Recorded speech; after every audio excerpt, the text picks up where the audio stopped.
sociedad, conocimiento, educación. Momento de reflexión con el Dr. Gilberto Herrera Ruiz.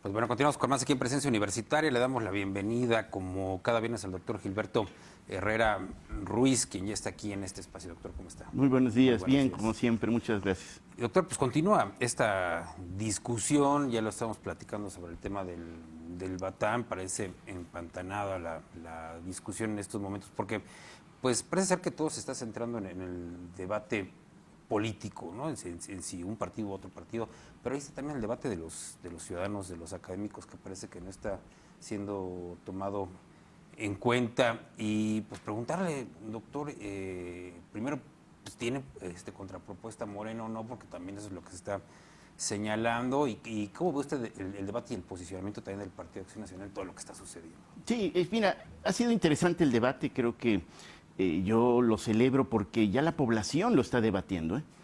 Antes el tema, si tú recuerdas con lo de la marcha de Maconí y demás, como que el problema del agua era allá lejos, ¿sí? Un tema más social y de pobreza que un tema de necesidad y de derecho humano. Y bueno, y el gobierno ha generado mitos al respecto. Uno de ellos es que existe una crisis de agua, y sí, no somos un estado rico en agua, pero la crisis del agua se la han pasado a la población. O sea, lo he dicho ya varias veces, o sea, si tú buscas todas las concesiones de agua que ya existen en Querétaro, no nuevas, las que ya existen, se extraen más de, o se usan más, se están concesionados más de 1,000 millones de metros cúbicos de agua. ¿Cuánto necesitas para garantizar a la población agua suficiente, incluso ya a nivel de confort? No creas que la mínima de 50 litros, porque si fueran 50 litros por persona, todavía mucho menos, pero dándoles 130, 150 litros diarios, o sea, 3 veces más del mínimo que establece Naciones Unidas, necesitaría 130 millones de metros cúbicos, de más de 1,000 que ya existen en el estado de Querétaro. Entonces, si te fijas, ¿cuál es el problema? El año pasado tú pudiste haber observado que, pues, hace 2 años una crisis fuerte de agua, si se recuerda, ¿sí? Iba yo a muchas comunidades y pues no había agua. Pero en las tiendas no faltaba ni la Coca-Cola ni el agua purificada en botella, ¿eh? O sea, ¿cuándo has visto en Querétaro que una planta industrial cierre por falta de agua? Nunca. O sea, a ellos les han puesto todo el agua, y lo puedes ver hasta con los data centers, o sea, inversiones nuevas que necesitan mucha agua, se vienen aquí porque se las garantizan de una u otra manera. O sea, la ley que privatizó el agua de Querétaro, la ley de Curi, eso es lo que logró hacer, ¿sí? Un gran negocio del agua. O sea, dime qué negocio te genera, pues ya no el doble, sino mucho más del doble de ganancias de utilidad, con cero inversión. O sea, ¿cuánto se le paga a Conagua por cada tinaco, por cada metro cúbico de agua? 60 centavos de peso. 60 centavos. Si la vendieran a 1.20, ya ganarían el doble. Y no la venden a 1.20, ni a 1.80, 3 veces más. La venden 20, 30, 40, hasta 80 pesos el metro cúbico en la Comisión Estatal de Aguas, ¿eh? No se digan los privados, ¿eh? En los fraccionamientos, cualquier fraccionamiento tú ves que le ponen 40, 50 y 60 pesos el metro cúbico, pagando nada más 60 centavos, ¿sí? Ese es el gran problema, que la ley de Curi ve el agua como una mercancía, de tal manera que viene un data center y pues no falta quien le venda el agua, ¿eh? O sea, ¿cómo se está vendiendo el agua? Tú puedes comprar agua, que no se debería, ¿eh? O sea, está prohibido el agua como mercancía. Es un recurso, es un bien público. Es un bien de la nación, sí, claro. Exactamente. Pero se vale que yo te la transfiera. Transferencia de agua. Sí, yo de buena gente te cedo de mi agua. Entonces yo tengo una concesión de 1 millón de metros cúbicos. Bueno, actualmente está entre 60 y 80 millones de pesos y la puedes comprar. Y eso es lo que, o sea, ¿cómo es que si no hay nuevas concesiones de agua, porque está en veda Querétaro, cómo es que Microsoft ya tiene concesiones de agua? Pues las compra en el mercado, que es lo que ha generado Curi con su ley, ¿sí? Hacer de eso. Entonces, eso es lo que se está pasando. Entonces, la propuesta es clara, hay que revocar esa ley, lo dije la semana pasada, y poner como prioridad primero abastecer a la gente. Eso es lo que debe ser. ¿Cuánta agua sobra?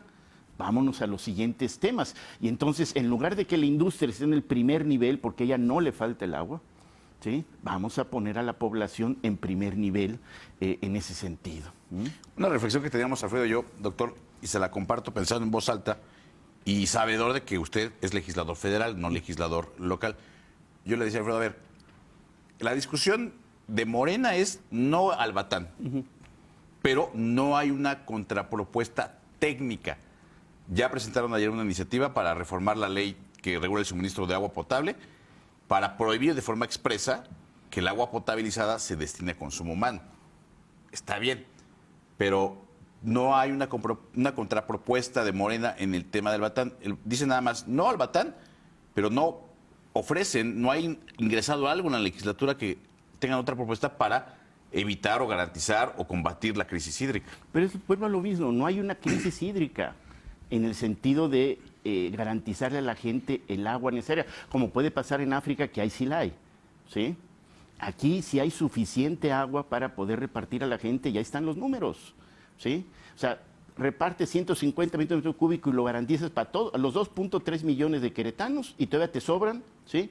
900 millones de metros cúbicos para las demás actividades, incluida la industria.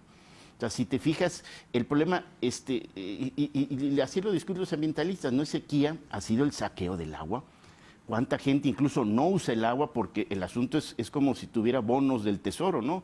O del Banco de México. O sea, tengo una concesión de 1 millón y ya saben lo que vale para cuando yo la quiera transferírsela o vendérsela, pues el método de transferencia o de cesión de derechos a otro particular en ese sentido. Entonces, ese es el mito que ha querido crear el gobierno.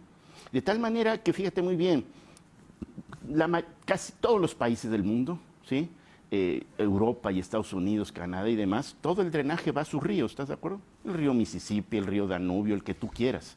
Y no están en una crisis ambiental ni nada porque sus plantas tratadoras trabajan perfectamente. No es un agua potable así como para beber, pero suficiente para que ya se diluya pues, en un río y no haya peligro de los peces y toda esta cuestión. Y es lo que primero que vamos a hacer en Querétaro, trabajar en las plantas tratadoras, que muchas ni existen, muchas ni están trabajando, etcétera, para lo que estamos llevando pues a nuestros de escurrimientos y depósitos, pues no estén en ese problema, que es lo primero que tenemos que hacer antes del otro. Ahora, el tema de uso humano es el asunto, pero es el único en donde hay un negocio, porque la gente ya en forma individual podría pagar, y lo está haciendo, mucha gente lo paga, 50, 60 pesos el metro cúbico, porque potabilizar el agua de drenaje para consumo humano es costosísimo y con el riesgo que viene en la parte técnica. Por ejemplo, nosotros estuvimos en Conagua discutiendo el tema y la propuesta del gobierno era totalmente fallida. No tenía el tema de ósmosis inversa, y lo dijeron los de Conagua, se los vamos a pedir. No tienen el tema para los contaminantes emergentes, se los vamos a pedir. Ahora, en contaminantes emergentes, que es un tema a nivel mundial, ¿sí? Lo que está proponiendo Conagua es que les va a pedir que inyecten ozono. Sí, ozono líquido sobre el DESA. Si tú ves todos los artículos científicos sobre ese tema, porque ya es un tema de investigación y demás, han logrado disminuir el 60% de los contaminantes emergentes, no el 100%. O sea, ustedes lo saben, en mecánica con muchas cosas no existe la perfección.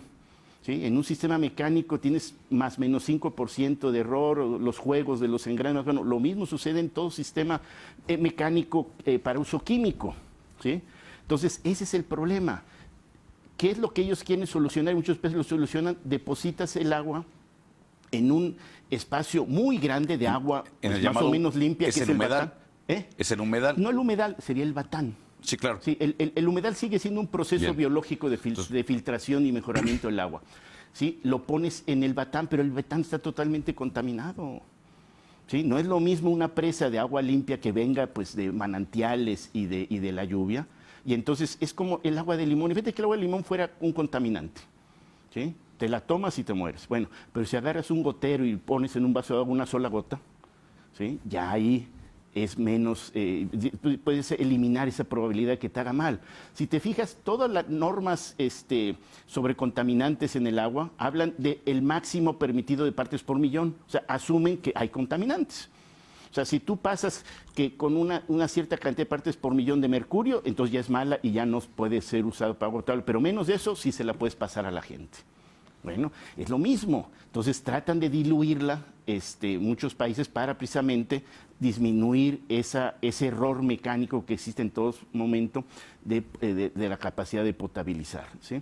Y ese es el tema. O sea, fíjate que una parte muy interesante en este tema, y lo decía uno de nuestros regidores, Fernando Afce, que tecnológicamente hay capacidad de mandar el hombre a la luna, pero ese tema no se lo confiaría al gobierno de Mauricio Curi. Después de lo de las placas y demás, es imposible. Y ese es el tema. Me platica después, me invita a comer el senador Noroña y me dice que le comentó ese tema a la presidenta y la presidenta de la República, entre risa y risa, habla de que debe haber una seriedad en ese tema, porque no es un tema menor el pensar de que compras un aparatito, inyectas agua de drenaje y afuera va a salir sin ningún problema, no. Involucra sistemas de control, de monitorización y de freno. O sea, aquí está hablando ellos de el agua fuera de línea, irla a monitorear a laboratorios certificados. Y ya te das cuenta que salió mal, pero ¿cuánto inyectaste ya a la población? Entonces debe ser en línea para frenar de inmediato cuando uno de los contaminantes se nos dispara. Francia está analizando en su sistema, que todavía no está para consumo humano, más de 800 elementos contaminantes. México en nuestra norma son decenas nada más. ¿Qué pasa con todos los demás? Hablando de que el director de la CEA y Curi dice que van a cumplir la norma mexicana. Pues sí, es que la norma mexicana es muy laxa, porque no contempla las aguas de drenaje para potabilizar consumo humano. Entonces simplemente habla de elementos mínimos a monitorear y a certificar. No están los de contaminantes emergentes y muchos más. Y ese es, yo creo que el principal problema. Yo coincido con ustedes, hay una gran ignorancia de los diputados. Oyendo las declaraciones del diputado Zapata y de Correa, o sea, dan pena, ¿sí? Y sobre todo que se refieran a nuestros académicos y científicos como si fueran pares, como si ellos estuvieran al mismo nivel y no lo están. Entonces ahí hay una gran problemática en ese sentido, y que creo yo que sí, va a ser obligación de la universidad hacer más foros, más espacios, pues, para informar a la población, ya que ellos pues parecería que tienen oídos sordos al tema de la incapacidad que van a tener de poder lanzar un proyecto de polarizar sin haber hecho pruebas anteriores, sin un plan piloto y sin un proyecto pues de ir probando poco a poco, eso porque no conocen ni siquiera qué viene en el drenaje. No saben si una industria está tirando cosas muy extrañas y que por lo tanto necesitaríamos poner filtros especiales para poder eso. Y vuelvo a lo mismo, sería un proceso muy costoso de producir agua, ¿sí? ¿Quién lo va a pagar? Con eso nos quedamos, doctor. Se nos acabó el tiempo. Muchas gracias. Nos vemos la próxima semana. Sí. Gracias al doctor Gilberto Herrera por estar con nosotros. Vamos a una pausa y regresamos con más de la información.